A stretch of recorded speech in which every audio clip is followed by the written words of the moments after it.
Hello, everyone, and welcome to another episode of ShipHero Feature Walkthrough. Today, I have the honor to be joined by Yosef, our ShipHero VP of Product. How are you today, Yosef? Hello. Good. How you doing? I'm glad. I'm glad to have you here. And today we're going to learn about Bulkship, right? Yep. So please enlighten us on Bulkship. So Bulkship is a great way to ship a lot of orders very quickly. The idea behind it is if you have a lot of orders that are identical, you can essentially create a batch of those orders and basically just print out labels. And then it's easy to just pack them up and ship them out. So, some people might have like a drop where they release a product and they get maybe 10, 100, 1,000 orders that are the exact same. So instead of going through the batch picking where you're essentially picking the same thing over and over and over again, you can create this batch, you'll get a stack of labels, and then you just have like an assembly line, putting it in a box or envelope, slapping a label on. Because they're identical, you don't have to worry about looking at what's in the order. You just know every label that you have is for the exact same thing, and it becomes a lot quicker, a lot more efficient to pack and ship those orders. Yeah, and I can walk you through that, kind of show you some the way it works, and talk about some different scenarios that we see that make Bulkship efficient. Sure. Yeah, please do. All right. So as you can see, I have the Bulkship page here, and the first thing you'll see is the suggested batches that we've seen in your order. So what we do is we essentially look at your orders that are ready to ship, and we see which orders or how many orders, identical orders, are there, and we sort that by the number of orders. So you can see we found 21 orders that have just one of the Hershey's bar. And you can see this little one here that tells you how many. Because you notice on the second line, there's 17 orders where there's one of the French onion sun chips and one of the whole grain sun chips. And then you can see the rest, 16 of this, and it goes down to where there's just one. Now, obviously, when there's only one or two or 10, probably not worth doing Bulkship. It's good to just do those orders in your regular batch picking. Bulkship, you really want to kind of knock off the orders that have a lot. Now, what a lot means can vary depending on the situation, depending on the types of product it is. But we usually see bulk work well for more than like 30, 40 orders that are the same. And it can go up to thousands. So we do limit it to 500 per batch. And that's just for processing. It does take time, obviously, to generate each one of those labels. So you can get a stack of labels, 500 labels, and then just do the next 500 to give to someone else. So this way you get it faster. If we were doing 1,000 or 2,000 orders at once, it would just take longer to complete that whole batch. So in this case, I just have some test orders, but you can see kind of a couple different quantity of orders. A few other things about this page: you can search for an item. So if you know that there's a specific item that you want to bulk ship, you can search for it. Just go here and find the item you want. Let's say I think, maybe I have some corn chip orders. You can search for that. I don't have any, so I'm not going to find any results, but there is the option to look for specific products that you may want to bulk ship. There's also save suggestions, and this is a way to kind of have a quick place to see if any of these common products have orders to bulk ship. So you can see I have two examples here. The Lay's potato chips, we have one order, and the nacho cheese tortilla chips, we have 0 orders. So this might be, if you know that you typically get these certain products that are good for bulk ship, you can save them. And the way to save them is just on the right side here. I suggested just click on this little flag here, and then it'll save it here. So you can come here, get a quick look, say, okay, these are my products that I normally bulk ship. Are there enough orders? Are there orders to bulk ship? And you can create the batch from there. This last tab for batches, we'll get back to. This will show you completed batches that you've done, and I have some examples here to look at. So once you do want to bulk ship, you just kind of click into the batch, and a lot of information on this page. So we'll go from the top and talk about what every section means. So the top section is just an overview. So we have our 21 orders. There's one item per order, which means there's 21 items to pick. So it's going to give you a summary of how many items, how many orders you're going to pick. And then we estimate the order weight. And this is based on the product. So this product we have in as 0.1 pounds. So the weight of the order will be 0.1 pounds. Next, it tells you, okay, where are we picking the items from? Now, if there are multiple items on the order, and let me pull one up just to show you, it'll show both those items there. So go to this other batch. You can see you have both items. if there were lots on these products, lots of expiration, we show that here. And it gives you kind of a summary of where to get the product from and what you have in that location. Now, you can change that. So if I say, okay, well, it's telling me to pick this product from A20101, but I know I want to pick it from somewhere else. You can just click on there and click on a different location, choose that location to pick from.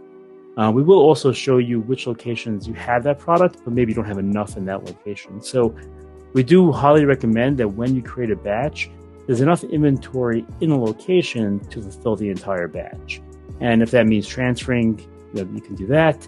But what you don't want is if I have 30 units to ship and I have one location with 15 and one location with 5 and one with 2 and maybe a few others, there's no good way to kind of say, well, pick 15 from here and then pick next 5 from there and then the next 2 from there. So we're not going to, there's no way to say that. So best idea is just transfer enough inventory into one location and then choose that location to pick from. You can choose a non-pickable location. So especially when you get to the batches with 300, 400, 500 products, if you want to pick from your overstock location, maybe you have a pallet you're going to bring down for this purpose, that will show up here. We do show you whether it's pickable or not. And you could choose a non-pickable location if you want to go from there. So once I see where I'm picking from, I have 2 things I can do. One thing you can do is print a picking list. And this is something you can print out, give to somebody in the warehouse, and basically just say, go pick this, bring this to the prep area. And again, this is just a pick list. It's not in the mobile app. So the picking in Bulk Ship is not in the mobile app. But basically you can give that to somebody to go pick. Next, you're going to basically create one sample order. And this is a way just to confirm, make sure you have everything correct. You can scan here. If you have a barcode scanner, you can just scan the barcode. It'll confirm that. Otherwise, you can just type in, make sure that you're doing the correct quantity. And this is just a way just to check yourself, make sure you're doing that. So here you can see I needed 2 of this product and I only put in 1. So it gives me this little arrow, say you're short 1. Okay, well, I have 2 and I should be good. Then I would choose the box that I'm putting it in. In this case, I'll just use my stack box, put some dimensions, adds the weight. This is your one sample order, just to make sure you have everything correct. And remember, since they're identical, every box should have the identical weight, identical dimensions, things like that. Yeah. Now, on the bottom here, this will show me the orders that I'm going to be picking. So you can see all the orders here. You can remove orders if you want. So I can say, well, only show me the orders in a certain status. So maybe I only want to ship a certain carrier. So maybe I just want to do my cheapest options now. So that's going to filter out any FedEx or any other ones that I have. Then I can create a batch with just those orders. If I hadn't done that, you can see in the bottom, I have some FedEx ones, and I can click on these and remove them manually as well. So I can say, well, I'm going to remove those from this batch. So there's a few ways to edit or change the batch that we suggested. You could also click on a few and say, well, I just want to do these 3. So again, if you don't check anything, it'll include all the orders. Otherwise, you can choose specific orders to generate. Now, if I had, I'm just going to check all of those, and I'll say, generate labels for 15 orders. And when I do that, it's going to give me 3 options. Generate labels and invoices, or labels and invoices separately. If I do labels, I'm going to get a PDF of just shipping labels. If I do labels and invoices, it's going to give me a PDF with a label, and then an invoice, and then the next label with the next corresponding invoice. And that'll all be on the same 4x6 label. If I do separately, I'll get 2 papers or 2 PDFs, one with the labels and one separately with the invoices. So that's something where you have to match them up. But if you do have different paper, different type of print, you may want to create them separately. Right. I will say that most people either do labels and invoices in the same or just do labels. I just don't do a packing slip or invoice with Bulk Ship. Once I'm ready, I'll just do generate labels. So it's going to go through each order and generate the labels. Now you'll see on some of these, I got an error, and some of these, I got a tracking number. So if I got a tracking number, that's good to go. The error ones, you can actually just hover over it, click on it, and it gives me the error. So in this case, my FedEx account was incorrect. Your meter number is wrong. So I have a few different options before I can print the batch. I can select these and just say remove from batch, or I can edit the shipping method.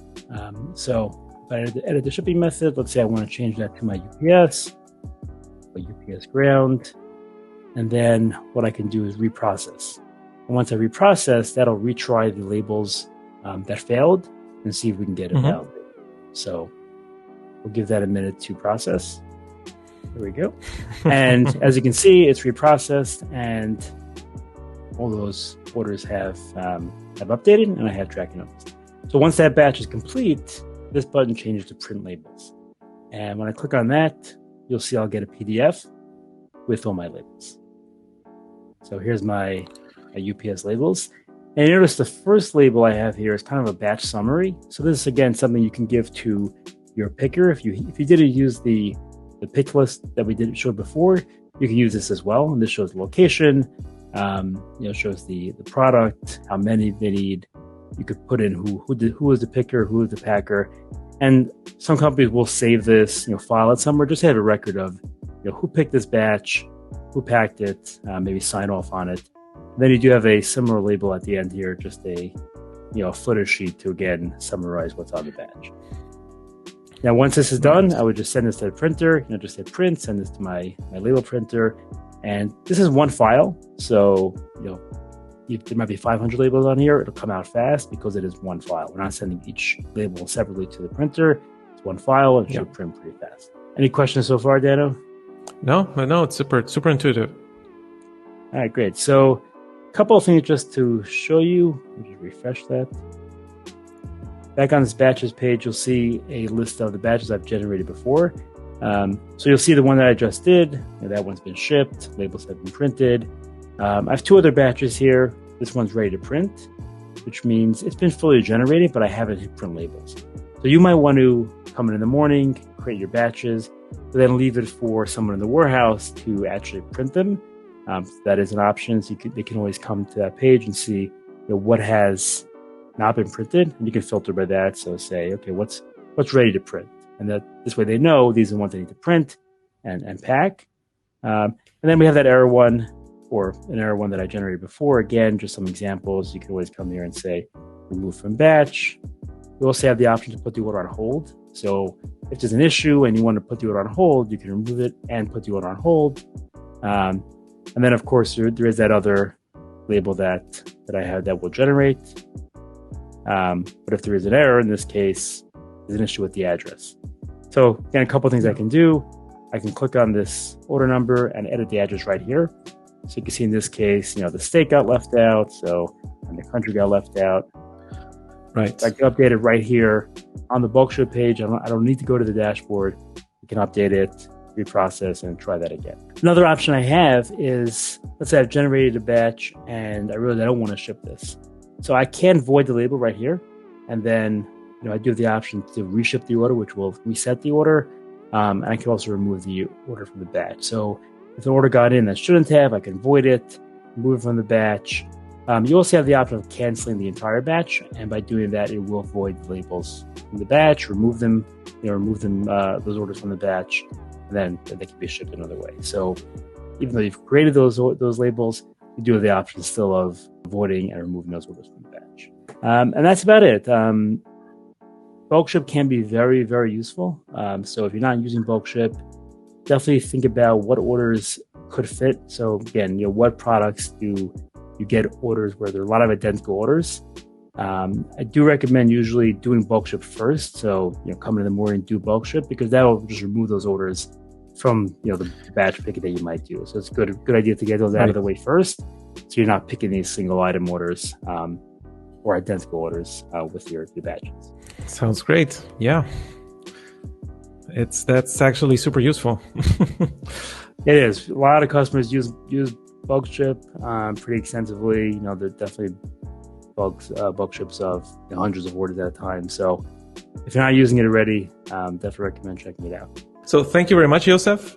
And, if you're ready to unlock your e-commerce fulfillment superpowers, visit ShipHero.com to schedule a call with us.